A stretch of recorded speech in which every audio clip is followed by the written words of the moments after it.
মাশরুমের জিলাপি শুনতেই যেন অবাক লাগে, অথচ এখন এই ব্যতিক্রমী খাবারই সাতক্ষীরার আলোচনার কেন্দ্রবিন্দু। পুষ্টিগুণে ভরপুর ও ঔষধি গুণ সম্পন্ন মাশরুম দিয়ে তৈরি জিলাপি, চটপটি, পেঁয়াজু ও ভেলপুরি খেতে প্রতিদিন দূর দূরান্ত থেকে ছুটে আসছেন অনেকে।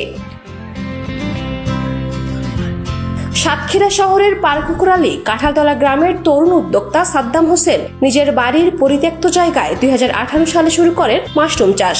এখন তিনি জেলার সফল মাশরুম ব্যবসায়ীদের একজন। তার ফার্মে বর্তমানে 6 থেকে 7 জন শ্রমিক কাজ করছেন এবং চাহিদা বাড়ায় প্রতিদিনই ব্যস্ত সময় পার করছেন সাদ্দাম হোসেন। মাশরুম জিলাপি আসলে খুবই সুস্বাদু। এখানে ইদানিং মাশরুম জিলাপি পাওয়া যাচ্ছে।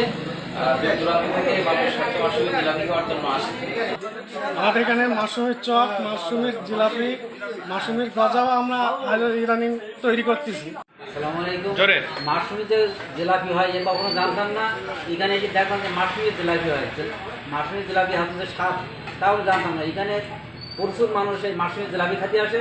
মাশরুমের জিলাপি খুবই স্বাদি।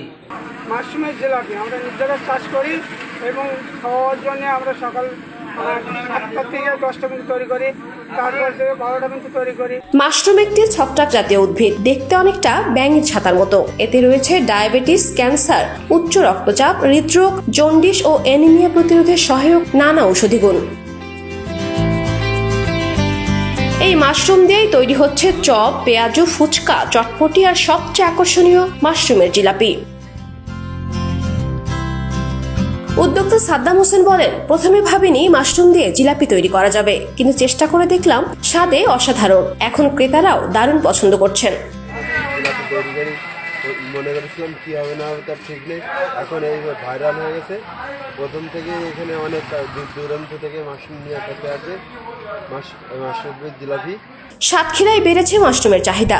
সাদ্দামের মতো অনেক তরুণ উদ্যোক্তা মাশরুম চাষে আগ্রহী হচ্ছেন। স্বল্প খরচে বেশি লাভ হওয়ায় এ খাতটি ধীরে ধীরে স্থানীয় কর্মসংস্থানের বড় উৎসে পরিণত হচ্ছে। News desk, campus Times.